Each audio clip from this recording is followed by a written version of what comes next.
Hello everyone, myself Karina Sharma and I'm currently doing my masters in psychology and I think इतना introduction काफ़ी है, so let's get started. So anxiety, what if ये हो गया तो, what if वो हो गया तो, what if और ये what if हमेशा नेगेटिव होता है. So let's get into it कि कैसे हम इस चीज़ को मैनेज कर सकते हैं, ठीक कर सकते हैं, रिड्यूस कर सकते हैं. और हमेशा की तरह I have written down points. तो फर्स्ट पॉइंट है what if it all works out. Yes हमेशा हम सोचते हैं व्हाट इफ़ ये हो गया तो, व्हाट इफ़ वो हो गया तो, और हमेशा ये नेगेटिव ही होते हैं फ्यूचर से रिलेटेड कि मेरी जॉब नहीं लगी तो क्या होगा, मैं अच्छा स्कोर नहीं कर पाई तो क्या होगा, मेरी प्रेजेंटेशन अच्छी नहीं हुई तो क्या होगा. हमेशा हम फ्यूचर ओरिएंटेड और नेगेटिव सोचते हैं. ये जो भी व्हाट इफ्स है ये हमारे वो हमेशा नेगेटिव होते हैं. सो आपको सोचना है what if it all works out. तो change your negative what ifs to positive what ifs. क्योंकि हम हमेशा सोचते हैं कि ये हो गया तो क्या, वो हो गया तो क्या. जस्ट फ्लिप द स्क्रिप्ट कि अगर ये हो गया तो क्या, अगर इतना अच्छा हो गया तो क्या. So you will not feel anxious और आप इतना स्ट्रेस नहीं लोगे फिर उस चीज़ का. क्योंकि आपको पता है दो सिचुएशंस है इसके और हमारा ब्रेन नेगेटिव चीज़ों को ही अट्रैक्ट जल्दी करता है. तो आपको फोर्स करना है कि व्हाट इफ़ अगर ये अच्छा हो गया तो जैसे ही हमारा ध्यान उधर जाएगा तो हमारी एंजाइटी अपने आप कम होगी क्योंकि हम एक दूसरा पर्सपेक्टिव भी देख रहे हैं. Second point is get yourself out of the centre.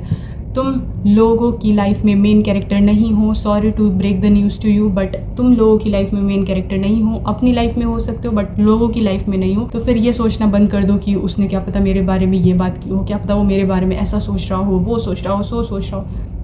लोगों के पास इतना वेला टाइम नहीं है और ना ही तुम्हारे पास होना चाहिए कि तुम ये फालतू चीज़ें सोचो. You are the main character in your life. तो अपने पे फोकस करो. बट यू आर नॉट, इतने लोग हैं दुनिया में उसमें से तुम भी एक इंसान हो. ठीक है, तो ये मत सोचो कि लोग तुम्हारे ही बारे में सोच रहे हैं, तुम्हारे ही बारे में बात कर रहे हैं. जैसे तुम ये सोच लेते हो कि लोग तुम्हें नहीं देख रहे हैं, लोग तुम्हारे बारे में बात नहीं कर रहे हैं और तुम अपने आप को उस सेंटर से बाहर निकालते हो, वैसे ही तुम थोड़ा रिलैक्स्ड फील करते हो. तुम्हें वो प्रेशर फील नहीं होता है अच्छे दिखने का, अच्छे से बोलने का, क्योंकि तुमने अपने आप को उस सेंटर से बाहर निकाल लिया. So get yourself out of the centre. ये next point is related to this point कि everyone else is thinking about themselves. तो ये एक स्पॉटलाइट इफेक्ट अगर तुम लोगों ने सुना हो कि हम सब ओवर एस्टिमेट कर देते हैं कि लोग हमें जज कर रहे हैं, कि लोग हमारे बारे में बात कर रहे हैं. जैसे तुम अपने लुक्स को लेके एंशियस हो, बोलने के तरीके को लेके एंशियस हो, वैसे ही लोग भी एंशियस है. सब अपने बारे में सोच रहे हैं. जैसे तुम सोच रहे हो कि लोग तुम्हें देख रहे हैं, तुम्हारे बारे में सोच रहे हैं, वैसे ही दूसरे वाला इंसान भी यही सोच रहा है कि सब लोग उसे देख रहे हैं, उसके बारे में बात कर रहे हैं और नेगेटिव ही बात कर रहे हैं. ऐसा ही लगता है हमें.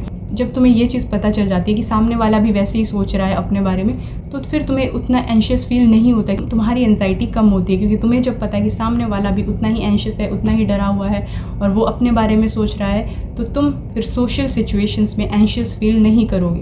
Okay, next point is acknowledge your anxiety. हाँ, उससे भागना नहीं है. जितना तुम भागोगी कि नहीं कुछ नहीं है कुछ नहीं, उतना ही वो तुम्हारे पीछे आएगी.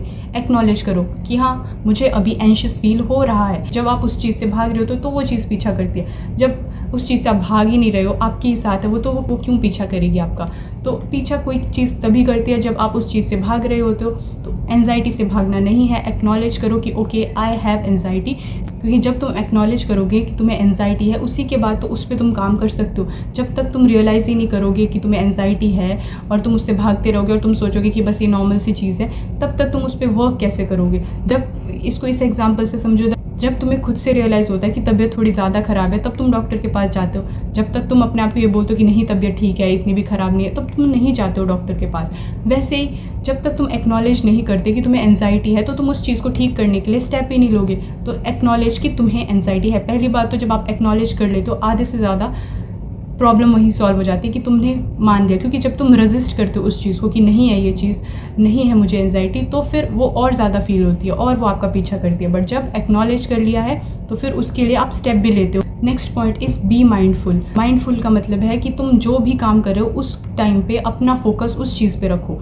जैसे तुम अगर खाना खा रहे हो तो उस टाइम पे खाने की एक एक बाइट तुम्हारा ध्यान वहाँ पे होना चाहिए, उसके टेस्ट पे तुम्हारा ध्यान होना चाहिए. वॉक कर रहे हो अगर, तो वॉक करते हुए तुम्हें फील होना चाहिए. ग्राउंड में चलते हुए मैं भी बहुत बार गाने सुनते सुनते वॉक करती हूँ, पर आप ज़्यादा बेटर क्या है कि अगर आप गाने ना सुन के अगर आप ऐसे ही वॉक करोगे तो दैट इज़ बेनिफिशियल. बिना गाने सुने, बिना कोई काम किए, अपना पूरा ध्यान अपने पैरों पे लगा के और तुम चल रहे हो, तो तुम माइंडफुल हो रहे हो, अपना पूरा तुमने माइंड जो भी है, तुम्हारी अटेंशन जो भी है उस प्रेजेंट टाइम पे तुम डाल रहे हो। Why I am saying be mindful, क्योंकि जितना तुम माइंडफुल होगे उतना ही ज़्यादा तुम्हारा ध्यान प्रेजेंट में आएगा। जैसे ही तुम अगर एंशियस थॉट्स भी तुम्हारे आ रहे हैं तो तुम वापस प्रेजेंट में आओगे, और ये एकदम से नहीं आएगा, ये प्रैक्टिस के साथ आएगा। क्योंकि हम सबको मल्टीटास्किंग की आदत होती है कि साथ में अभी जब तक ये काम हो रहा है तब तक साथ में ये भी कर लेते हैं। जब हम मल्टीटास्किंग करते हैं तो हम माइंडफुल नहीं हो पाते अपने किसी भी एक काम की तरफ, माइंडफुली हम वो काम नहीं कर पाते हैं। जो भी आप काम करो उसको कोशिश करो माइंडफुली करने की। लिख रहे हो तो पूरा ध्यान आपका उधर होना चाहिए, लिखने में, एक एक वर्ड लिखने में। चल रहे हो तो पूरा ध्यान आपका चलते हुए आपको फील होना चाहिए आपके पैरों पे। अभी जैसे तुम यहाँ पे हो, तुम मेरी वीडियो देख रहे हो, साथ में ही कोई और चीज़ तुम्हारे दिमाग में चल रही होगी या साथ में तुम कुछ और काम कर रहे हो, बट अभी के लिए जस्ट वॉच एंड लिसन, बस ये काम करो। ये भी एक माइंडफुलनेस है। तो जो भी काम करो बस उसको प्रेजेंटली पूरा उस पर ध्यान दे के 100% वो चीज़ करो, तो वो है माइंडफुलनेस। तो जितनी ज़्यादा माइंडफुलनेस होगी उतनी कम तुम्हारी एंजाइटी होगी, उतनी ही कम तुम्हारे एंशियस थॉट्स होंगे। Next point is move your body. वैसे तो नॉर्मल रूटीन में भी तुम्हें ये चीज़ें करनी है, अपनी बॉडी मूव करो, एक्सरसाइज करो, बट जिस टाइम पे तुम एंशियस फील करो उस टाइम पे तो ये चीज़ करनी है। क्योंकि जब आप अपनी बॉडी मूव करते हो, चाहे डांस कर लो थोड़ा सा, या फिर थोड़ी एक्सरसाइज कर लो, थोड़ी वॉक कर लो, अपने पेट के साथ खेल लो, जो भी है, अपनी बॉडी को जब तुम मूव करते हो तो तुम्हारी जो एंजाइटी है वो थोड़ी कम होगी, क्योंकि तुम्हारा मूड बूस्ट होगा। तुम्हारे हैप्पी हार्मोन्स जब रिलीज़ होंगे तो ऑब्वियसली तुम्हारा मूड भी बूस्ट होगा। तो इसीलिए जब भी तुम्हें एंशियस फील हो, खास करके तब, वैसे तो रोज़ करो तो बहुत अच्छा है, क्योंकि ये हैप्पी हार्मोन्स हमारे रिलीज़ होते हैं और ये नेचुरली रिलीज़ होते हैं। ये वो इंस्टा स्क्रॉल करके डोपामिन मिल रहा है, ये मैं वो वाली बात नहीं कर रही हूँ। जिस टाइम पे तुम एंशियस फील कर रहे हो, तुम्हारा मूड लो है, उस टाइम पे अगर तुम अपनी 10 से 15 मिनट भी अपनी बॉडी को मूव करोगे तो तुम्हारे हैप्पी हार्मोन्स रिलीज़ होंगे। तुम अगर तुम एंशियस फील कर रहे हो तो वो तुम नहीं करोगे, क्योंकि तुम्हारा मूड शिफ्ट हो गया, तुम्हारा मूड बूस्ट हो गया, तो तुम्हारे एंशियस थॉट्स भी कम होंगे, तुम्हारी एंजाइटी भी कम होगी। Now the next point is journaling. Yes, आजकल बहुत चल रहा है जर्नलिंग, और क्यों लोग इसको एम्फेसाइज कर रहे हैं। जैसे ही तुम अपने सारे एंशियस थॉट्स, वरीज पेपर पे लिख देते हो, वैसे ही तुम अपने दिमाग से उस चीज़ को फ्री कर देते हो, क्योंकि मैंने यहाँ से निकाल के अभी एक जगह रख दिया है। और जैसे ही तुम उसको लिख देते हो तो आधी चीज़ें वैसे ही क्लियर हो जाती है कि ये इसमें तो कोई सोचने वाली बात भी नहीं थी, क्योंकि दिमाग तो हर चीज़ को बढ़ा चढ़ा के करता है। और जब तुम जर्नलिंग करते हो तो तुम्हारे दिमाग से वो थॉट्स, वो वरीज निकल के पेपर पे आ जाती है। चीज़ें जब पेपर पे आ जाती है तो तुम उतना एंशियस फील नहीं करते हो, उतना स्ट्रेस्ड फील नहीं करते हो। मतलब एक तरीके से तुमने किसी को बता दिया है, तब तुम्हें थोड़ा अच्छा फील होता है। तो वैसे ही अगर तुम किसी के साथ बात कर सकते हो तो बहुत अच्छी बात है। कोई ट्रस्टेड फ्रेंड है, फैमिली मेम्बर है, किसी के साथ बोल सकते हो तो टॉक इट आउट। कोई नहीं है तो जर्नलिंग करो, लिखो, या फिर ऐसी चीज़ें हैं जो तुम किसी के साथ शेयर नहीं कर सकते तो उठाओ पेन और पेपर और अपने सारे थॉट्स, अपनी सारी वरीज, टेंशन्स पेपर पे लिख दो।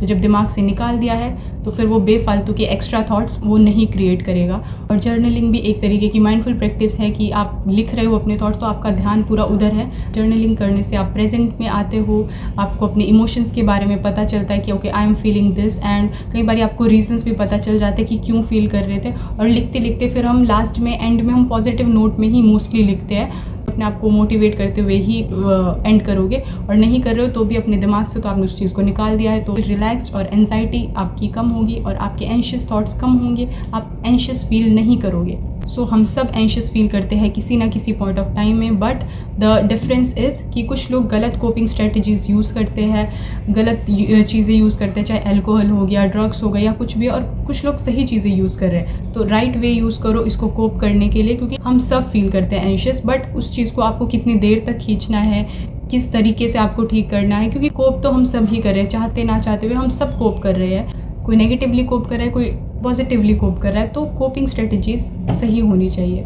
Just try these simple techniques, तो तुम्हारी एंजाइटी, तुम्हारे एंशियस थॉट्स डेफिनेटली कम होंगे। चाहे 2 पॉइंट सही लग रहे हैं, चाहे 3 पॉइंट सही लग रहे हैं, चाहे इसमें से कोई एक चीज़ भी आपने सीखी है, उस चीज़ को अप्लाई करो। So yeah, this is it, and thank you so much for watching. Thank you so much for giving your precious time. Let's meet in the next video. तब तक के लिए अपने आप पे काम करते रहो और अपने आप को इम्प्रूव करते रहो. Thanks for watching.